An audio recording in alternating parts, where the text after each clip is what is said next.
Well, that's the end of 33 years of being a lawyer.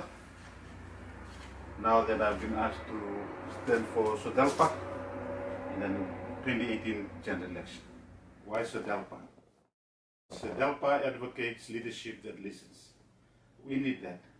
We need people who lead will listen to us on the ground so that we can have policies from the ground up to the level of leadership. And where Rambuka?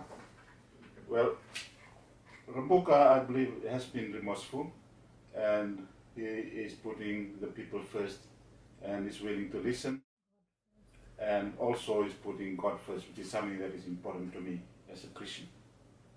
Secondly, something surprising, the gross domestic product in Ratu Mara's time was about 5% growth. Rambuka's was about 4%, but in 1998 it definitely picked up and exceeded Ratu Mara's gross domestic product. Since then, it has gone down to what we have today. And I think because of that surprising achievement in 1998, it is something that we need to advocate, because for the structures that we put to access natural resources, we need to be producing so that the economy can grow. And for me, why me? I have been called of God to do this. I never had a plan to go into election this year in 2018. My plan was when I turned 61 on the 9th of April 2018, I will retire from 33 years of law practice and then wait for my wife, who will turn 61 in June. Around about July, we will decide to go on a mission for our church, a 3-year mission. But there are times when, like the Lord Jesus Christ told Peter, when you're young, you go where you want to go. But when you're old, you stretch forth your hand and you'll be taken where you do not want to go. So for me personally, it is a calling. And I recall when the Lord called Moses, after hearing the cries of his people, he told Moses, "What is in your hand?" Well, what is in my hand that might help this country? Well, you see here, all these files are dealing with projects. Projects from subdivision, foreshore subdivisions as well, city extension, industrial projects, integrated tourism project. This raw file here is about water extraction, mineral water extraction. We are targeting three villages will be hitting the $1 million mark when all this goes into play. I have here a project where we have a local land owning unit which is now owning 50% of a 4-star resort, and are in the process of getting the other 50%. Also one project where first island beach club in the world, 25 years from now, the landowners should be able to be running that themselves.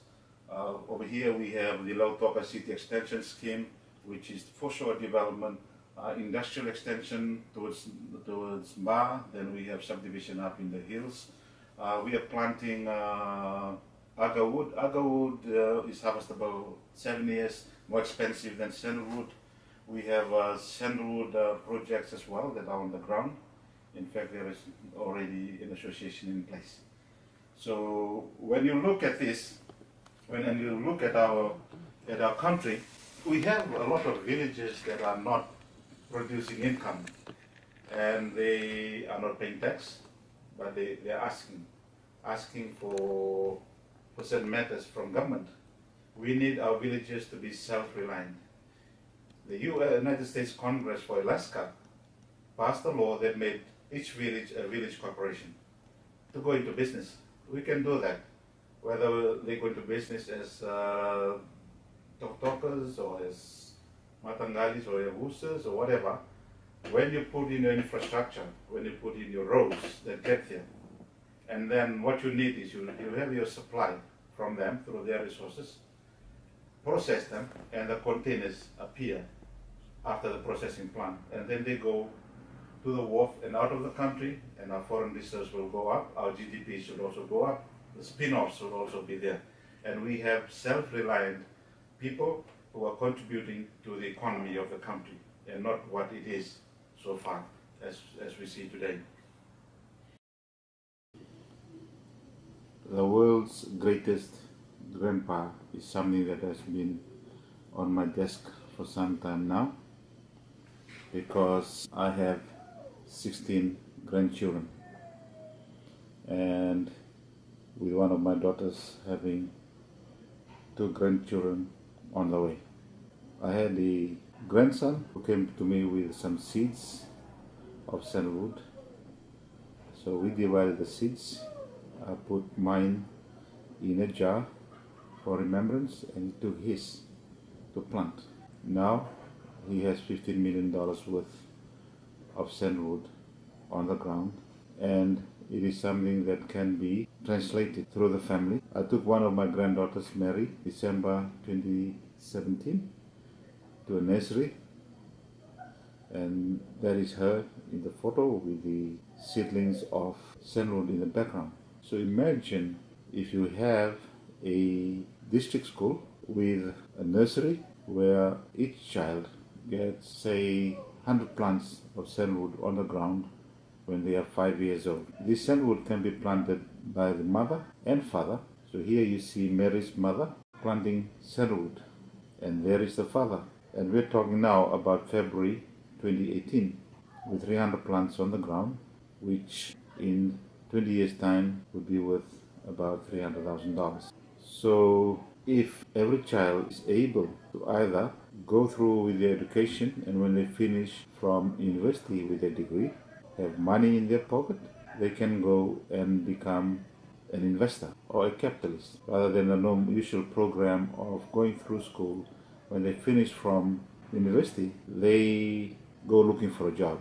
When I was a university student, what we used to do is go and buy shares in the stock exchange in Wellington. When the shares went up, we sold the shares. And that is something that our children can go into, become the capitalist, rather than the present normal course of working for a capitalist. Now here we see my brother, Chuta, cutting grog. He has been planting grog since I was in Form 2. We went different ways. I went through the normal education routine to become a lawyer, while he went through the other way of becoming a farmer. I have been paying for my car through a loan from merchant finance by installment payments, while he arrived home one day last year with an off-road vehicle bought in cash. That is the difference between a resource developer and one who is relying on his degree to get his employment and income. So in February, my son, who is Mary's father, was supposed to go to university at the University of South Pacific. But I sent him up to my brother and told him to go and plant 1,000 plants, because 1,000 growth plants, because I went to law school in 1978 while a friend did accounting, and that friend became a partner in one of the big 3 accounting firms in Fiji. And he called me saying, if you plant 20,000 growth plants, in 5 years' time, you'll make $10 million. So I sent my son up to plant his 1,000 before he goes to university. He came back and told me that he would like to go and plant grog rather than go to university, and then look for a job after that. So now he has about 1,400 plants in the ground, which in 5 years' time, according to my brother on current price, he would have made $1 million. But that's not where it ends. Resource development is something that can be an alternative income earner for this country, not only at the family level, but also at the national level. If we reinvent education so that our children can be educated in resource development. There's an old act called the Fijian Development Fund Act that is in place now. I remember because I come from a coconut production side of the country. That's where our village housing was done, and that has not been upgraded to today's standards. I know how it can be upgraded, because you can, rather than have a Fijian Development Fund Act, you can have a Resource Development Fund Act. and I know how that can be funded. So as a lawyer, I'm able to do that, because when you do projects, you need the seed fund. Maybe the landowners can do that, just to prepare the proposals. But when they need to go to the bank, where is the 1/3 deposit that the bank will require? When you do a Resource Development Fund Act, upgrading the existing E2K Development Fund Act, then that will be able to fund the projects by provision of this. Now, the other thing that I have is, well, I was involved in some advice on the constitutions to provincial councils, even the Great Council of Chiefs. This document is a very important document for us. We have certain rights that are inherent, like the right to life. That is inherent. We have also certain rights that are dependent on whether government can afford them. Education, housing are typical examples that we have. Even economic participation is all in here. But the question is, where is the fund for those? Because it comes down to affordability. What can be done? What can be done is, because those can be categorized as social justice issues. In the preamble to the Constitution, it states that we have a commitment to justice.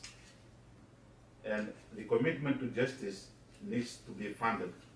If it's just budgeted, then it's escalated. It might be a small amount, whatever, depending on what's on the priority listing of the existing government.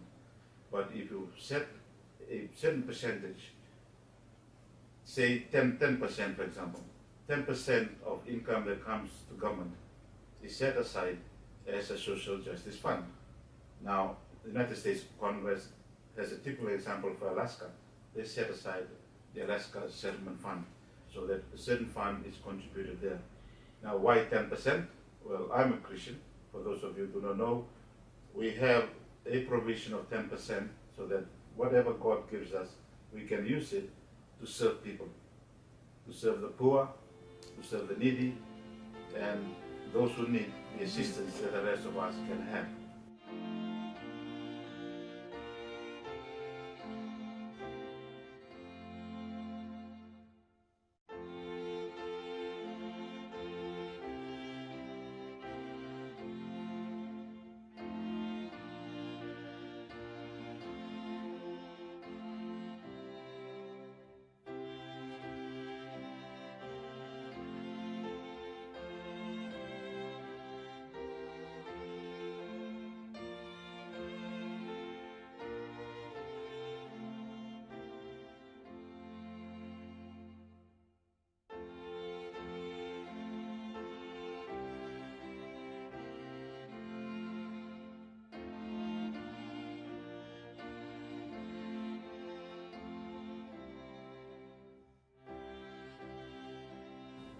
What does it mean that windows of heaven will open? Einstein, one of our greatest scientists of our time, once said, "I think 99 times and get nothing. When I swim in silence, it comes to me." Where do great thoughts come from? Most of them are done in meditation, in thinking, but this, for those who are faith-based, comes from heaven, comes from God. And these great ideas and thoughts will come great innovations and accelerated growth in our economy. The economy is based on labor, land, and capital. Now we know that in our country, labor reforms is mostly done, except for a bit more left. Land is still basically social and not put in a form to be economic. So that we need to have that put in place in the future, and we intend to do that. And the other one is our capital. We need capital reform, and we are basically still in the primary sector, a little bit in the manufacturing or secondary sector, tertiary, still a lot to be done. Now, how about the other one, rebuking the devourer, and the fruits of our ground will not be destroyed if we do this. We know from tropical cyclone Winston in February 2016, 1.3 billion in assets were devoured, and 7.7 billion in losses.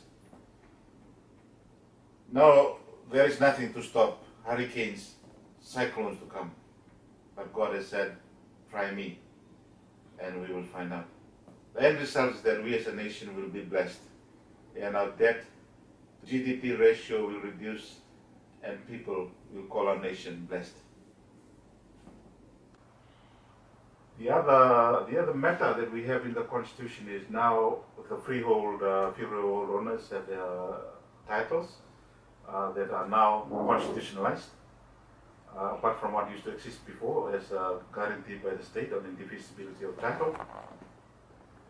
But when you look at history, when the British came to check land ownership in Fiji, they reported back that every foot of the country is owned. Now, owned will be native title.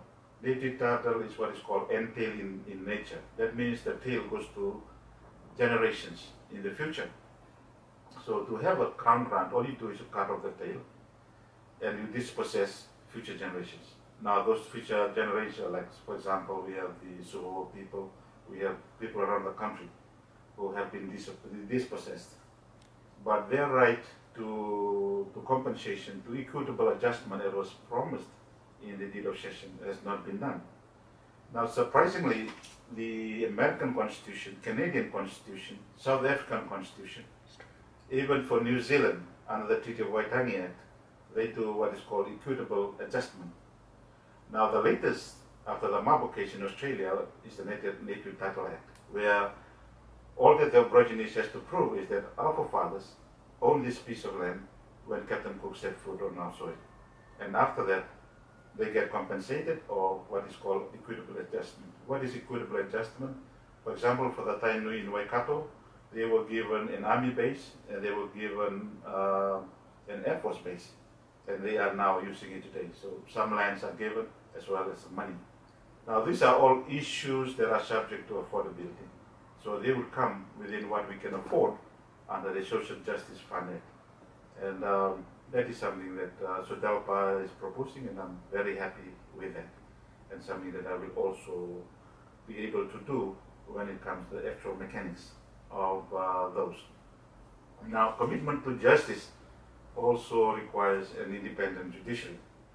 Now, with the judiciary, we will ensure that we have a policy of non-executive interference, and also to try and localize the judiciary as much as is possible, as well as widen the countries that we bring our judges from offshore.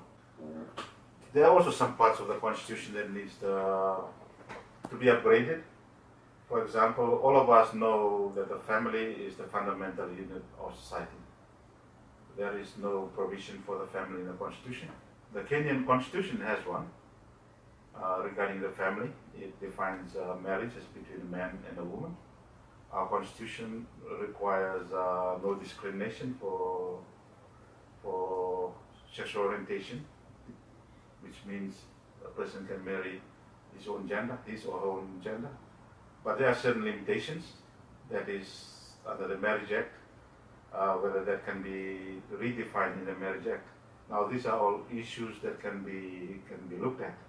Even the right to life, the Supreme Court of India says that means of livelihood is a facet of right to life. Our Constitution has not gone there. Secondly, the beginning of life. The Kenyan Constitution, life begins at conception, which means that abortion will be out, except for the ones that are critical to the life of the mother. So these are issues that I can be assisting with regarding what I have in my hand and what I can contribute to. My father was a leader in his time, and one of the things that he advocated was visiting the people, something that I've learned, and being kind and compassionate to them.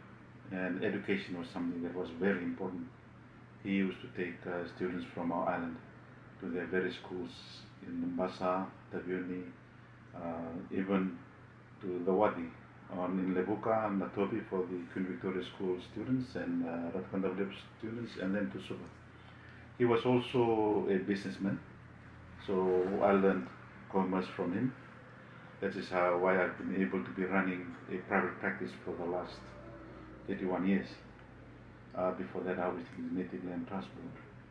I had two sisters, a brother and a sister, who both obtained their master's degree.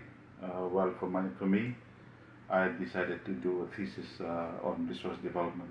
Basically, not on a piece of paper, but to see how it can be done at individual and right up to the provincial level. So family is something important to me. My mother and my father taught me the importance of having a moral upbringing. So I have been able to do that by studying the various doctrines of the faith-based institutions that I'm a member of. And I'm glad that I had good parents. They were able to teach me things that make me what I am today. My mission statement, it has been my mission statement for the last 31 years. It's a quotation from the book of Deuteronomy, chapter 16, verse 20. It says, "Justice, justice shalt thou pursue." That is something that I have a passion for, and it's something that I would like to do and pursue were I to be elected to Parliament, that we have justice. As I've explained, we need justice for resource development, we need justice for social justice issues, we need independent judiciary, not subject to executive interference, and then enrich from various selections of jurisprudence around the world. A vote for me will be a vote for justice. Vote SODELPA. We will do it for you.